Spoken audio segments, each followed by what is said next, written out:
So, welcome everybody to this week's collective learning meeting. Today's date is Friday, November 13th. Our presenter today is Nadia Tjahja. Nadia is a PhD fellow at the United Nations University Institute on Comparative Regional Integration Studies in the Free University Brussels. And Nadia is working on a project, the contribution of global and regional multi-stakeholder mechanisms in improving global governance, acronym Gremlin. Please remember to mute your microphones unless you want to ask a question. You can ask questions at any time. Please also feel free to use the chat box. If you type a question there, Christine Tang, can ask the question for you. Okay, take it away, Nadia. Well, first of all, thank you very much to the Worcester Polytechnic Institute Systems Dynamics Club collective learning meeting. That's a really, mouthful, but I am very appreciated to you for providing the opportunity to present and discuss my work, and especially Christine Tang for facilitating this event. So for those who don't know me, my name is Nadia Tjahja, and today I would like to share with you a little bit about my project. So within the Gremlin project, I'm specifically working on the internet governance ecosystem, designing a multi-stakeholder relationship framework. So in June, the UN Secretary General published the roadmap for digital cooperation, which seeks to provide an overview of the current status of internet governance and present action points on the road forward. So specifically, this report emphasized to take a multi-stakeholder systems approach for cooperation and regulation that is adaptive, agile, inclusive, and fit for purpose for the fast-changing digital age. So there's an emphasis on taking a systems approach. And as part of this report, it focuses on the design of a new internet governance structure, of which there was a choice of 3 architectures. And in 2019, they reached out to the community, which wanted to design the IGF Plus model. Now that consultations have reopened on how to develop the structure of the IGF Plus model and the future of multi-stakeholderism in internet governance, I wanted to really understand a little bit better and facilitate discussions on providing a visual understanding of the internet governance ecosystem. So I seek to design an interactive map which conveys the relationships between stakeholders based on 3 types of relationships. The first one is a legal relationship, such as official contracts, memberships, memorandums of understanding. The second layer, or the second type, would be financial, such as which organizations fund other stakeholders' projects. And the third one is working relationships, such as collaborations and working groups that are established between organizations. So you would expect, and it would make sense, that there are already visual aids and maps that show how the ecosystem works. However, current teachings and understanding of the internet governance ecosystem is based on a static view, or a list of organizations or issues that's divided in different content areas. Where research has looked at multi-stakeholderism, it has mostly looked at systems within organizational frameworks. So let me give you a few examples. So I'm going to move my screen a little bit around, and then you will be able to see the first one, which is the internet ecosystem by Isaac. So let's have a brief look. The Internet Society provides leadership in internet-related standards, education, access, and policy. So its mission is to promote an open development, evolution, and use of the internet for the benefit of all people throughout the world. So this is how they see and how they present the internet ecosystem in their outreach programs. In the middle circle, you can see pie slices with themes, of which some are based on entities and others are based on topics. From these pie slices are branches, some of which have overlaps. And you see that government here is mentioned 3 times and the Internet Society itself is seen twice. If we go and look at the Diplo Foundation, the Diplo Foundation's mission is to strengthen the meaningful participation of all stakeholders in diplomacy, international relations, and policy areas, including internet governance and climate change. It aims to increase the power of small and developing states to influence their own futures and development. They increase international accountability and inclusivity, and increase the legitimacy of international policymaking and improve global governance. So the manner in which they teach is through the building under construction, and is mostly themed baskets, where each layer has a different theme. And here and there you can see topics appearing, such as the cloud. You see cloud computing. From the speakers, you see freedom of expression and critical information infrastructure as its foundation. So the infrastructure of the internet is the foundation of which the internet governance is based on. on the left, you see a billboard which lists all the organizations that have addressed these issues. And on the right, you see the values that are being brought onto the construction site as building blocks. Another way the Diplo Foundation explains internet governance is through a journey through internet governance. You can see the first acknowledgement that themes can overlap with the topics. But if we look closer at the topics, you can see at the top of the page on the yellow line, IP, Internet Protocol. If you follow that line down to voice over IP and then even further down to IPv6, the structure of this figure implies that these are different destinations on the same line. Well, they are very much interconnected to each other. So this is from ICANN, the Internet Corporation for Assigned Names and Numbers, which is an American multi-stakeholder group and nonprofit organization responsible for coordinating the maintenance and procedures of several databases related to namespaces and numerical spaces of the internet, ensuring the network's stable and secure operation. In their learning programs, ICANN presents the 3 layers of digital governance. Each layer has their own topics or even skill sets, and the actors are on the sides. And the last model that I wanted to look at was the World Wide Web Consortium Internet Ecosystem. And this is the main international standards organization for the World Wide Web. And you can see that the way they present the ecosystem is entirely different than the manner in which the former organizations had looked at it. Also, what is different about them is they are a technical they and ICANN are the technical organizations. Here you can see the focus on the technical aspects, where stakeholders are separated, and so is governance. But notably, they include the acknowledgement of where influence can be asserted to participate in the ecosystem. So going back to my slides.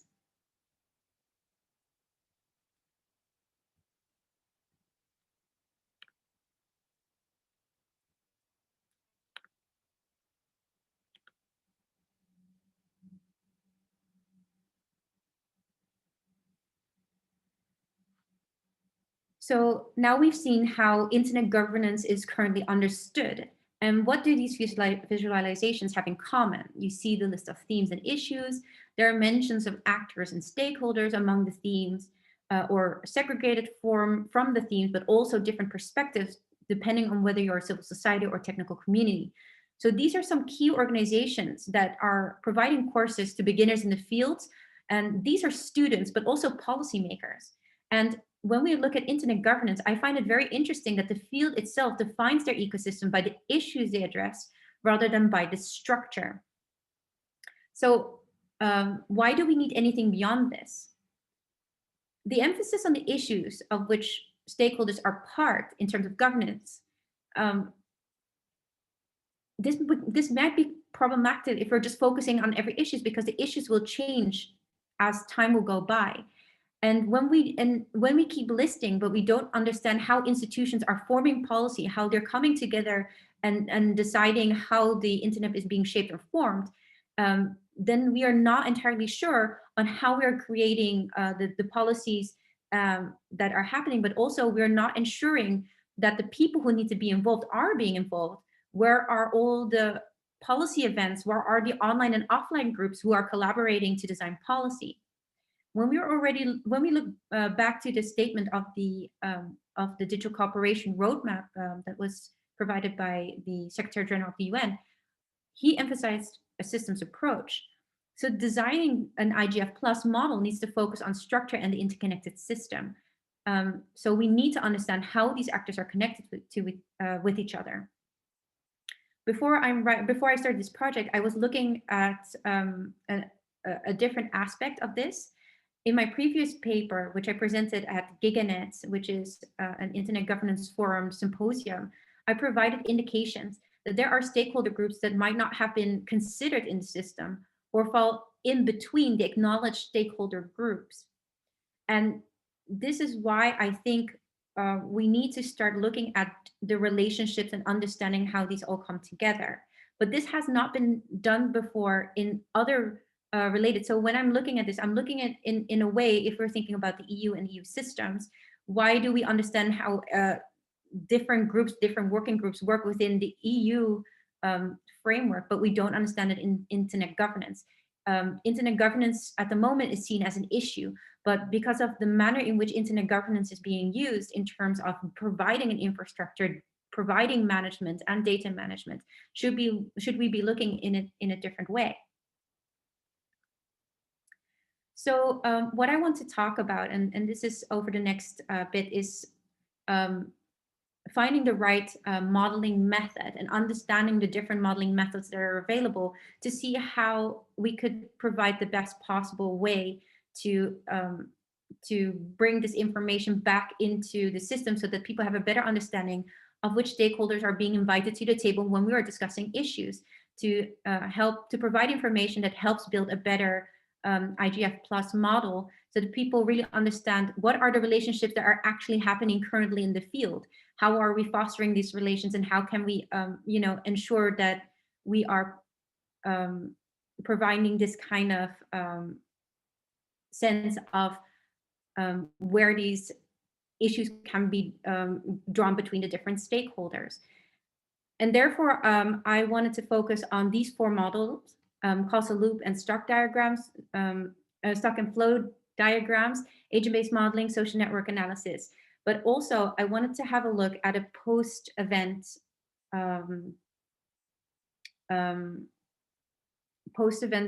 option, which is a viable systems model.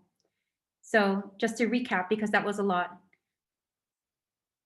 The multi-stakeholder relationship framework that I want to build seeks to understand how stakeholders are related to each other in what capacity on a legal, financial, but also working relationship level. For this reason, I'm trying to look at the different model that could be used to optimize and to show what is happening in the field in the best possible way that makes it understandable to people. But at the end, I'm also looking at the viable systems model as a potential tool to see how the internet governance structure could be changed to optimize it, to make it self-organizing, to provide that kind of input that has been available in management practices to optimize systems. Can we bring that also into internet governance? Stafford Beer used Project CyberSyn in Chile to using a viable systems model to optimize the economic model in Chile. Would that also be possible in the governance processes in internet governance? So that's also one question. So in overview, what I want to look at was which model, but then which software would be using to this to optimize it, to show it to people, but also more on a content level, what are the boundaries and limitations of using these models? What are the boundaries and limitations that I have forgotten or don't understand that needs to be included? So anything that I have missed out, those I would also love to discuss or if it could be brought to my attention. So the first one is causal loop and stock and flow diagrams. So an overview for people who are less familiar with this. Causal loop diagrams are used to conceptually model dynamic systems in a holistic manner. So it maps how variables such as factors, issues, and processes influence one another. These diagrams are particularly useful in uncovering a system's underlying feedback structures and in identifying high and low leverage intervention points in a system. These diagrams also show the natural constraints within the system, helping us develop more realistic expectations regarding ability to bring about change. So the really pro aspect of using a causal loop and stock flow diagram is having a snapshot of all the relationship that matters and having a visual representation of all these key variables. But on the other hand, if you use a causal loop diagram, you focus on processes rather than actors and focusing on cause and effect. So I was hoping that we could have like a little bit of an interactive dialogue to talk a little bit more of these modeling systems and what are your initial thoughts. With a causal loop diagram, you address the core principle of systems thinking because one cannot understand an issue or its constitutive parts in isolation. So in a system, everything is related to everything, the relationships and not just the parts of them drive the outcomes and behaviors we want to understand. And without these understanding, these relationships, and if necessary to, like if we want to modify them, We cannot possibly change outcomes if we don't understand where the relationships are. So if I don't know if anyone had any preliminary comments about whether or not causal loop diagrams or stock and flow diagrams would be a way forward with this, considering that it really focuses on the processes rather than the actors. But I'm happy to take in any comments that you have at this moment. But if you don't have any, I'm also happy to move on to the next model. Hello. May I just interrupt for one minute, please? Interrupt, no, I mean, just to offer something that is not very common. And in fact, people who are usual causal loop diagram, or, well, let's talk about causal loop diagrams. They don't do that often. It's like this: you can mark up. You can say, you can identify where the actors, or particular actors, stakeholders, if you wish. You can identify which is their point of view. I mean, where they are, where they're acting. For example, by different colors, by different labels. This is not standard practice, but it's possible. And in fact, there are standardized ways to do that, markups. I know I do that for a long time, and that helps me see where people are interested in or where they act. It's possible, and it's a very nice and clean way to do it, except you don't see that in mainstream practice of causal loop diagrams. And one idea that you say that these are, they focus on processes. Well, CLDs tend to be systems, they're not processes. You can see process inside the system, but they're different things. It's not, these are not process diagrams. Okay, I know what you're saying, but technically they're not process diagrams. Fantastic, thank you so much for your comment. No problem. I mean, we can talk later if there's time, but just for now, that's it's a point. Absolutely, and thank you so much. If you had an example of one of the works that you have done, I would love to see an example that I could learn more from. Okay, I'll show you. I mean, whenever, but probably in the end, I suppose. Yeah. Wonderful. Thank you so much. Yeah, and I agree with Anastasio on that point. And it's important also to distinguish causal loop diagram and stock and flow. Stock and flow is more on the dynamic part. You can really see how things evolve over time. Whereas causal loop diagram is more static. So to really see the dynamics is going more on the stock and flow type of model. And also it's important to look at also on the process of modeling, because this is where the learning happens most of the time. And not to build like starting with the big model, but to do it also incrementally, you know, evolving. And so this is what I also wanna suggest here. That's really important to distinguish these two. Even though for the process, there are some papers about process improvement, you know, Sturman, Morrison, and Rappening, they work on that as well. So it's also something I would recommend to look at if you want to focus more on the processes, you know, process improvement, but using system dynamics modeling. Where you will learn the most is to really understand how system, you know, behavior. This is where we usually said that it's the structure generate behavior. So this is, you can do that with stock and flow diagram. Yeah. Fantastic, thank you so much for your comment. If you don't mind, if I can ask a question back.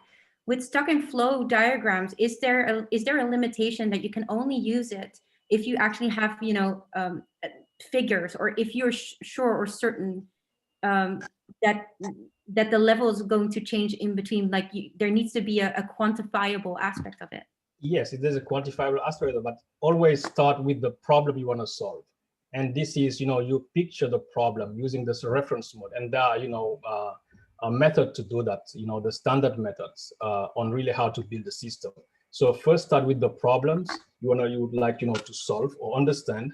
You know, this will give you this reference mode, you know, the picture of the problem.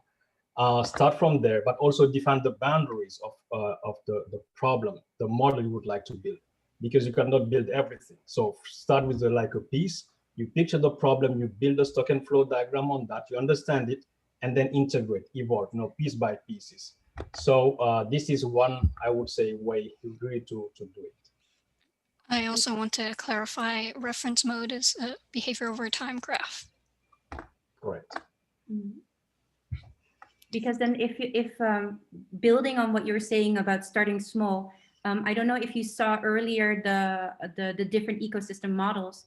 So if you then, for example, have a model of, for example, let's say ICANN, Internet Society, the World Wide Web Foundation, etc. Understanding their relationship first towards each other would then be the starting point, and then including a new stakeholder in step by step. Yes. So that would that be easier than, because I can imagine that if you're then start use software, if you have to do it step by step, then you have to recalculate everything, especially as the map grows bigger, then you have to remember all the other organizations that you've listed before. But at least, you will improve your mental model. Somehow it's not the model which is important, it's, what you learn from the model and the process. During this process, this is where the learning, happen most of the time.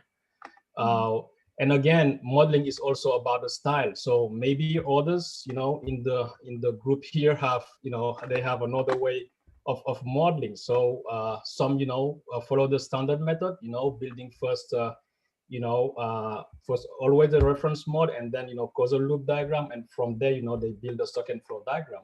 The other styles, they just straight like Jay Forrester, build the stock and flow diagram without really starting with the causal loop diagram, for example. So it's also about the style, I would say.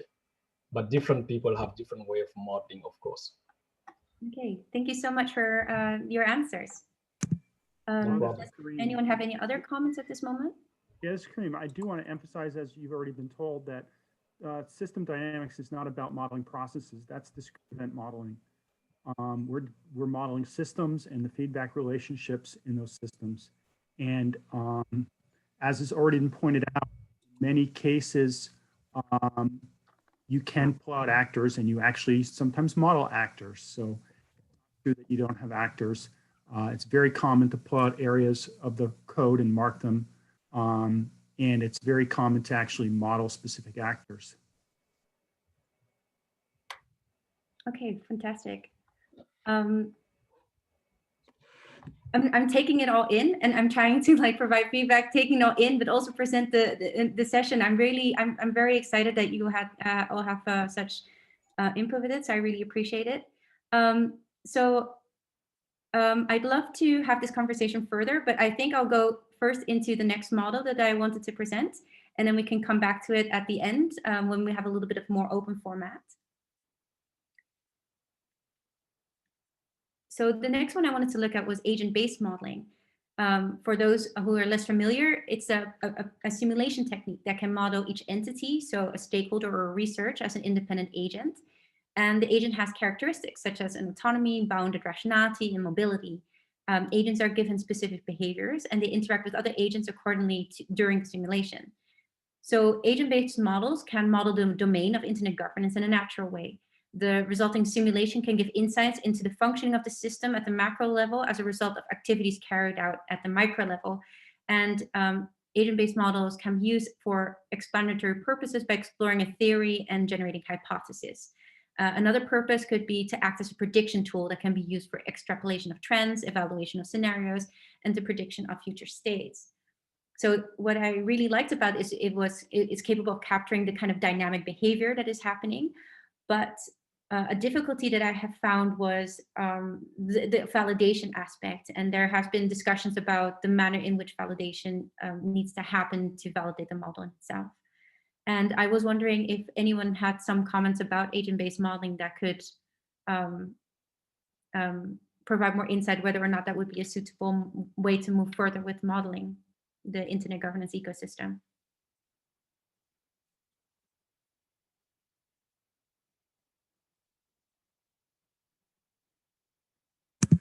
You have to go back to what Solomon said earlier. You need to know what your purpose is. What are you trying to model? What are you trying to capture? What do you hope to achieve? What results are you looking to replicate and examine? If you don't know that, it's going to be hard to determine which way. And between agent-based and system dynamics, you can model any problem in either one of them in most cases. But if the focus is more on agents, you may want to go that way. If the focus is more on overarching policy, you'll probably want to go toward SD, or you may want to mix them. Yes, so for me when I think about agent-based modeling versus system dynamics. And system dynamics uses causal loop diagramming and stock and flow diagramming, but system dynamics is building a computer model of the problem you're trying to address. And when I'm trying to compare those two, I'm thinking about the aggregation level. Like Kareem said, are you focused on the policy level? Are you focused on the individual level and how much heterogeneity there is?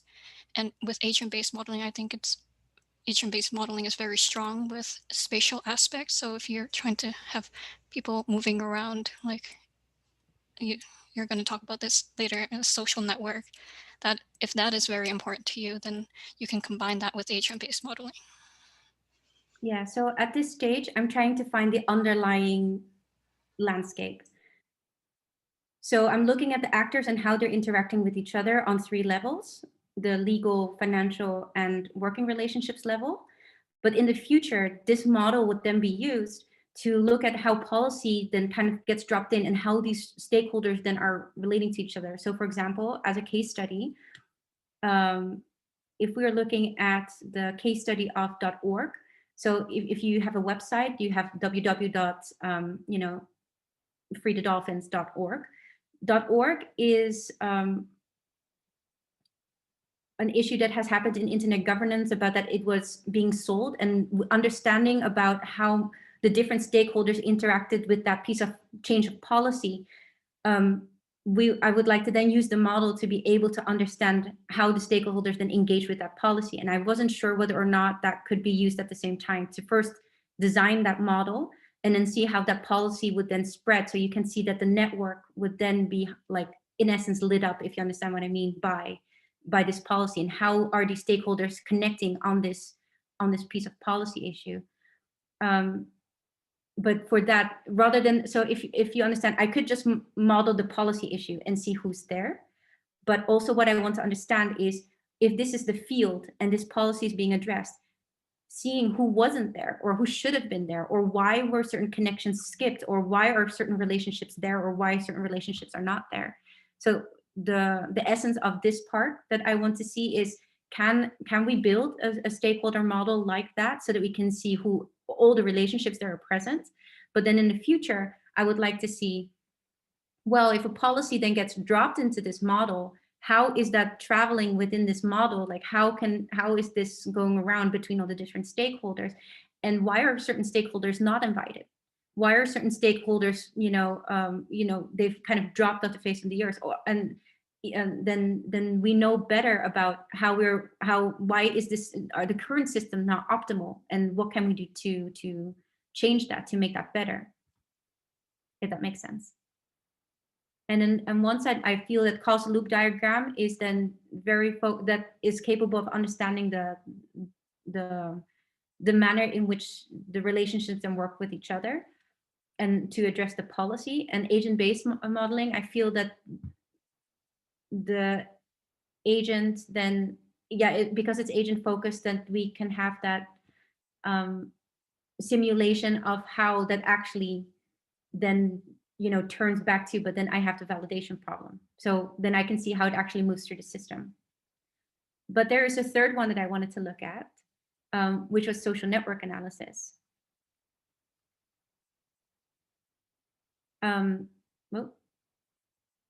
Sorry. So with social network analysis, I feel that this helps identify actors which are best positioned to positively impact the network.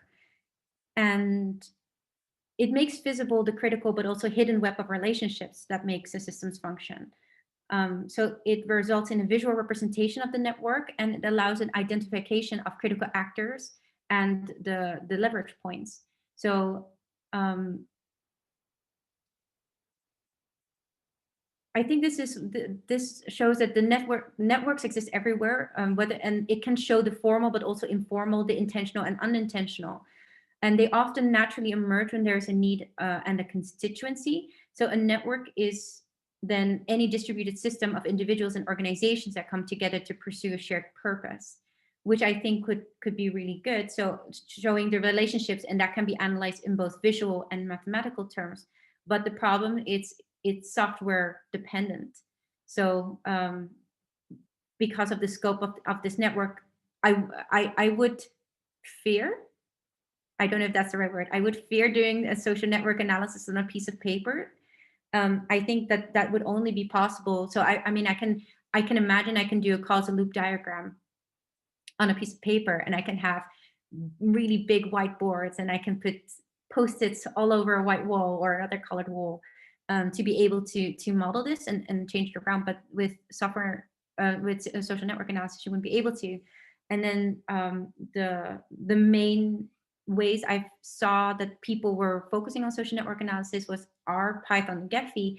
But within the systems community, I found also a lot of people using social network analysis using Kumu. And for that, you don't need any programming. So I see that that's really interesting. And also here, I was wondering, what are your thoughts about whether this could be a good model or not? To me, I would like to come back always, starting with the problem and model a problem from a system perspective. And even before the social network, you can also combine different methodologies and tools. For example, you can combine system dynamics with a stock and flow approach with agent-based modeling, doing a multi-method approach as well. But the starting point to me would be, to have a picture of the problems, and then you see which tool will fit best to solve or understand your problem. And I will not focus too much on the causal loop diagram, because this will not give you the dynamic behavior of the problem you would like to solve and apply policy analysis on there. So this causal loop diagram to me is more like a system thinking type of approach. It will give you just the picture with some archetypes and so on, but this will not, tell you, the behavior of the system or the problem you are trying to solve. So yeah, that's what I want to add on to that. Thank you so much for your intervention. Does anyone else have any comments at this moment? Maybe just a general thought. Given what you told us you were trying to research, then possibly you could use, the causal loop diagram not as a way to represent yourself what the problem is, to understand better what the overall structure is, but then use, for instance, agent-based modeling to see why a policy was not implemented properly, what went wrong. But then to actually see how to improve it, I would possibly use network analysis, because then you can kind of think about the most efficient way to do things, whereas agent-based modeling would provide you the most logical or the more down-to-earth reasoning for things, if that makes sense. Mm-hmm. That makes sense. Thank you so much for your input. Yes, please, go ahead. Oh, thank you. Just one more minute, because we are hitting on the same key, number of us, the problem. I just would like to leave a challenge for the problem, because many people in non-formal language, they use the word problem to signify something that bothers you. But if you try to do a full definition of a problem in a mathematical way, as if you were presenting this to a mathematics class, so then you are forced to do some more formality. And you are forced to give conditions, you're forced to give outcomes, and you're forced to seek, for example, action. What operations do I do? Something like this. Just to launch an idea, because when we say the problem, we kind of use it as a synonym. We tend to use it as a synonym of something that bothers us, something that concerns us. Okay, it's a synonym of something that is not working okay and is giving us a headache. And this is a problem. Like Apollo, we have a problem, something like this, okay? It's not the only way to define a problem. I mean, this is for everyone. I even for myself, I always try to do that. It's put it as a mathematical problem, and then you can solve it. Thank you. Thank you so much. It's really something interesting to reflect back on, and also kind of leads into one of the questions I wanted to ask more about the content, about the boundaries and limitations of the topic. So what I originally kind of saw as the problem, and maybe I don't know if this is the problem or if it's well defined as the problem, But I saw that the problem itself is the inefficiency of the system in itself, or that the relationships within the system are not connecting. And we don't understand. Right. Sorry? This is your complaint, right? It's not the problem yet, right? It's your complaint. It's a starting point. Okay. Yeah. So then okay. So this is my complaint about the issue, but it's not the actual problem that we're facing. Not the full problem, not the full problem. So it's a starting point, and then you formulate the problem. I don't want to take much time on this, but just an idea. It's a very important one, I guess. If we're solving problems, we have to define them first. And definition of a problem is not pointing to something of an item that says it's broken here. That's not a full problem. Okay, just because the complaint and understanding the problem was not going to be able to solve, and you don't understand then the relationships that are related to it then. And it's more than that. It's the conditions and it's the actions. Okay, but it's good to know what is not working and it's not making you happy. It's good to know. It's a starting point. So in a sense, we're talking about symptoms and we're not getting to the root. That's what you're trying to say, right, from what I understand. Yeah, we're pointing at symptoms which are not making us happy. And then we say, okay, what is my position here? What do I want? Do I want this outcome? Okay, fine. And what are my conditions?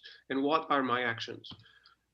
But can there be an argument that if you don't know what all the systems are collectively, that you can't find the root of the problem?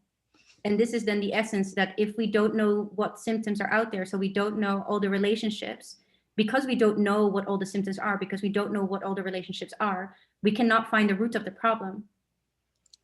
Mm-hmm. Well, the problem in that sense, the root of the complaint, right? Or the insatisfaction, or where we are not happy with, right? I guess.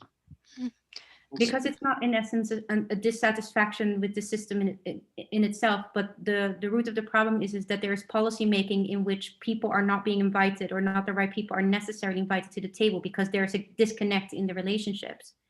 But then to be able to understand where are all the relationships, we need to then map all the symptoms. So we need to map all the relationships before we can then say, oh, when we put a policy in, so when we do a piece of policy making, then we are able to see or understand what the root of the problem is, and whether or not that is possibly structure, or possibly it is political will, or anything else. Because now it's easy to say, oh yeah, it's political will, because nobody wants to do it. But it could be that people want to do it, but because we've never seen the relationship that they were there, or they have never had access to it. Sure. Then they have never been invited. So there is a lack of political will, but not because there isn't, because the people who have access to it can't get to it.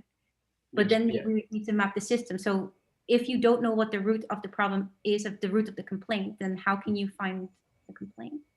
And this is why I think the causal loop diagram will be very useful, understanding those relationships, the cause and effect and feedback.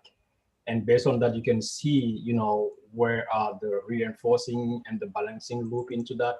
So during your interaction with your stakeholders or your clients. So this will be somehow very useful, because it's a language that can be easily understood on both sides. Whereas stock and flow, which is very important to understand the dynamics, this is somehow maybe difficult, to have this interaction with your client to really engage and understanding somehow the problem. So I think on an early stage with this interaction, the causal relationships and feedback, CLD diagram will be very useful. Yeah, I guess I agree totally as well. So we have 19 minutes left. I don't know if you have any more. We should continue if you have more slides. I only have a couple more, but I'm just very excited about the discussion right now. Okay. And I really appreciate all your input, because it makes me think a lot about what I'm approaching, how I'm doing it, and how I want to incorporate possibly different models. So are all of you all experts on all these different models? Because it's very daunting to do one of them. So I don't come from a specific systems thinking background. I do a lot with systems protocols, so protocols that are built on systems thinking, so I know how they work. But then I'm catching up on all the theory, and that's all really exciting. So integrating and using different models, so causal loop and agent-based modeling and social network analysis, does that all fit in one paper? Have you all been able to write a paper with all of these different concepts in there? Hi, how are you? I'm also first year PhD student, and I'm actually, my paper's on hybrid modeling. So using for carbon emissions and hemp. So I'm using System Dynamics to model the CO2 emissions, using agent-based modeling to for the uptake of the farmers, because it's so new, it's 4 or 5 years old, and there seems to be exponential growth, at least in Ireland, probably in other countries, with the uptake of it so far, and then discrete event simulation for the processing of the raw materials. Oh wow, that's really cool. I really like that. I'd love to learn more about it if that's possible. So would I. No, but that's really great. Okay. With any other insights in hybrid simulation, there's the best examples you'll find is within healthcare. Awesome. That's advice. Lots to think about. Okay. Yes. Christine, sorry, please go ahead. Yes, so I haven't mentioned this yet, but in the chat, Professor Mike Radzicki, he's a professor at WPI, and he said you might find social fabric matrix approach useful during this conceptualization phase, and there's a link in the chat. Wonderful. I'll have a look through the chat afterwards. Thank you so much for providing that extra. Afterwards, I'll be able to go through the recording, take in all your comments and also the links. So please, if you do have any links to your research and work that you've just mentioned, and you wanted to drop that into the chat, I'd love to look into more of that. And then if you were okay with it, I'd love to come back to you and discuss a little bit more about what I've learned from your project, or a little bit more about how this is going to help me.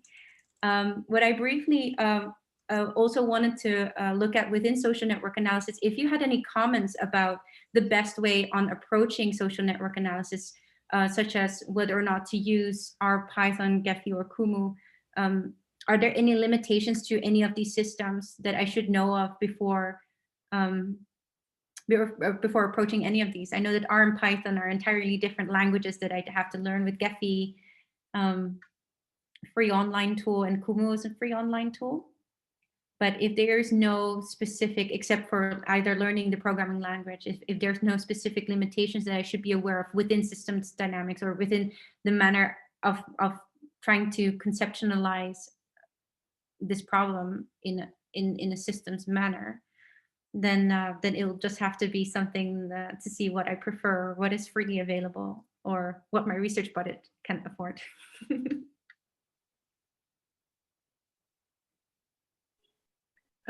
I think Gephi is very nice if you're only looking at visualizing your problem. I'm not sure if you're looking at a more analytical way of thinking. I'm not sure whether Gephi would be your best friend there, and R and Python would also maybe be useful for whatever other program you decide to use, or other model you decide to apply. In Kumu, I really don't know it, I'm sorry.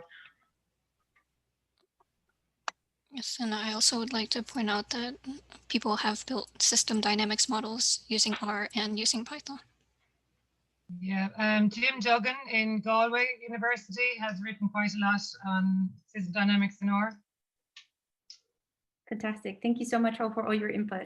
I'm just surmising, but I'd imagine R could be the best there. I'm not too sure. Anyone else have any idea? No, but does anyone else perhaps know? It'll be something for me to be able to have a look into then. Thank you. So yeah, kind of for the last thing is even so if I manage to do kind of an overview of how the internet ecosystem looks like, and building a map that can show all the different stakeholders, their relationships to each other, and being able to navigate through that. Possibly afterwards, I would like to see a viable systems model, or like design a viable systems model to actually see if I can, if it could be reorganized as a self-organizing system, or whether it has the capacity to. And knowing that I'm not familiar, and I was also wondering whether anyone knew whether the VSM has been used on policy level or governance level topics before, besides Project CyberSyn, which is probably the most famous example. And this is what I was wondering, or whether it would not be worth it to explore, because it's just so far away from between business governance and political governance.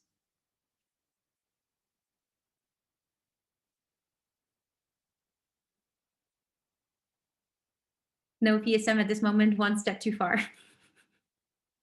At this moment, one step too far. I'll think about it in the future and then see how that would end up with. So yeah, this is in essence what I'm trying to do.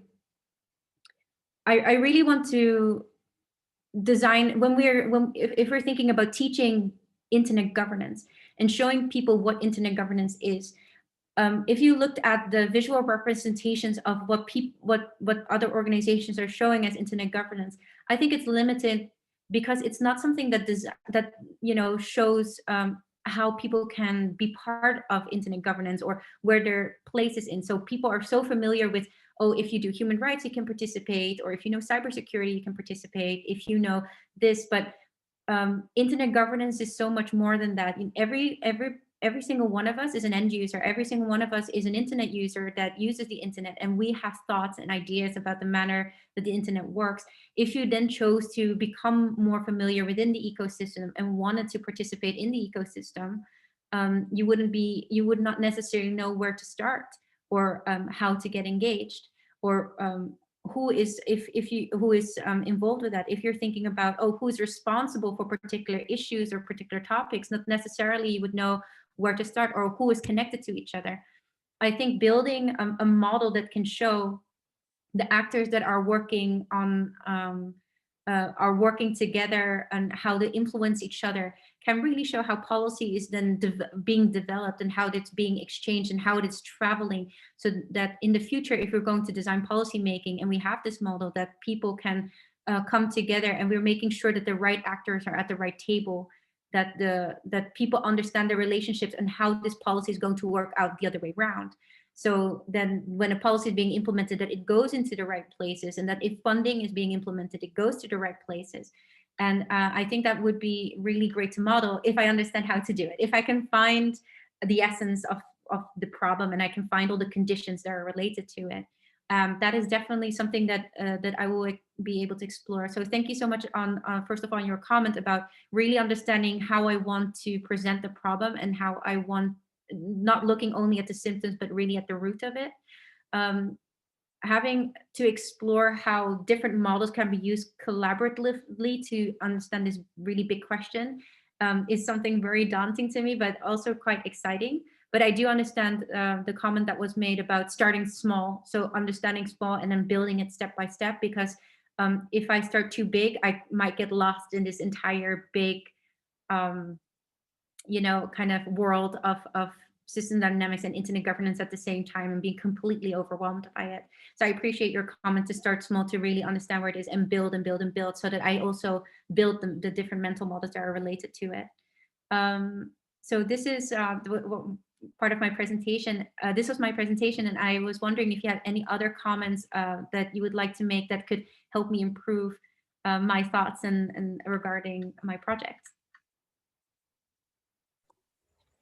The other thing I would recommend, because we talk about Python and R using system dynamics, to me, to really visualize the structure of the problem using tool like Stellar, Vensim, PowerSim, because those tools give you the visualization, and they will see that this structure will generate this behavior, rather than going on to detailed programming languages. So this is what I would like to start, even though Python and R are very good and fill other type of purposes, but from a system dynamics modeling modeling a problem from a system perspective, being able to visualize the stock and flow, the structure, and then see, the resulting behavior. This is where I would like to look at, to consider those tools like Stellar, Vensim, Pausing, and any logic, those type of tools. Okay, fantastic. Yeah, I don't know why I've forgotten Vensim. I did a course on Vensim and that was great. I really enjoyed that. So thank you so much for reminding me. That was really, really helpful. And hopefully I'll be able to kind of also pick up on the other tools. Are there any other comments? Persevere, perhaps. It takes a lot of work. Sometimes it takes you this way and that way, but if this is the nature of exploring, and stick with it. And contact people, I guess. Thank you very much for your encouragement. I'm really excited about this project, and I think that we could do a lot with it. Mm-hmm. It's good. It's an adventure. Thank you. I left some comments on those two issues that I raised. It's in the chat, so. Okay, fantastic. I'll be able to have a look after this session. Great.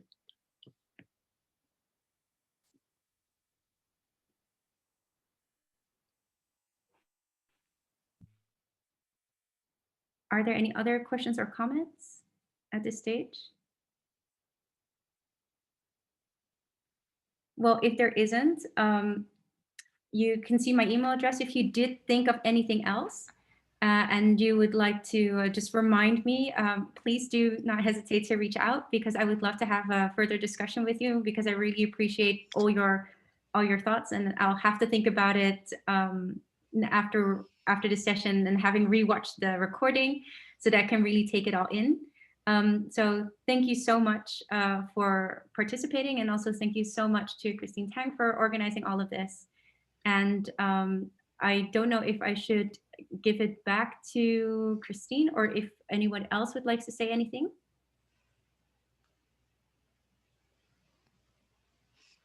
So, I lost my train of thought. I wanted to say something. I think we've been thinking about either or a lot, and a lot of these methods can be used together. So it doesn't have to be one or the other. There is no ultimate model, and also like every model will able to enhance the understanding of the other model if you use them collectively. Yes, yeah. So it isn't like if I do this, then this is not an option anymore. You're looking at different views of the problem, I guess you can say. Like, what was it? Sinead, sorry, I don't know how to pronounce your name, mentioned about modeling with agent-based modeling and system dynamics, then going really down into the process level using discrete event simulation, for example. If we use a healthcare example, you're modeling all the different people inside a clinic, or let's say emergency room. In this case, you're modeling the specific nurses, doctors, all the different resources, including the beds and the specific utilization rates of each. If one is being used, taken by an entity, although in any logic they use the word agent and entity as the same thing, you cannot use that resource. So it's a very, very process, detailed, operational level of every day, like minute by minute, second by second, I guess you can do that, say too, of that specific system, but that is very small for you. So sorry, that wasn't relevant to this presentation, but it's just about discrete event simulation modeling. I do have a quick comment, if that's okay. Mm-hmm. Please go ahead.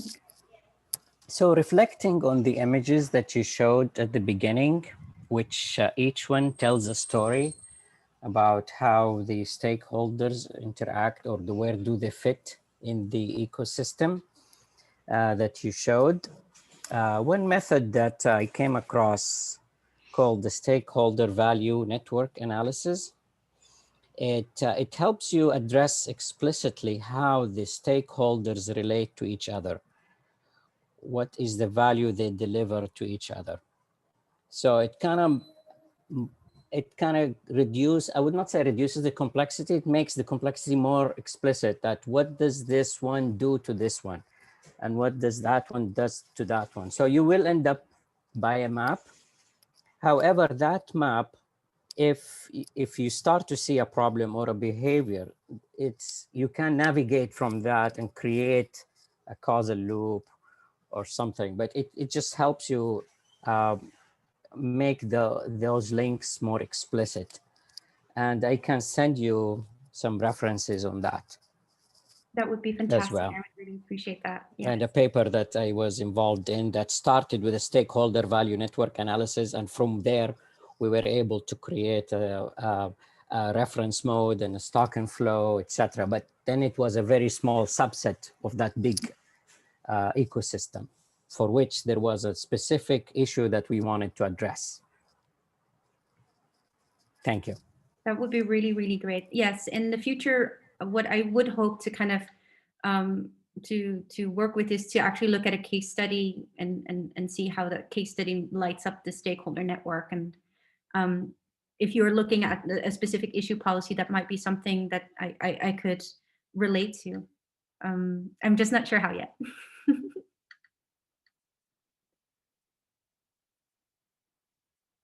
Fab. Is there any other questions or comments?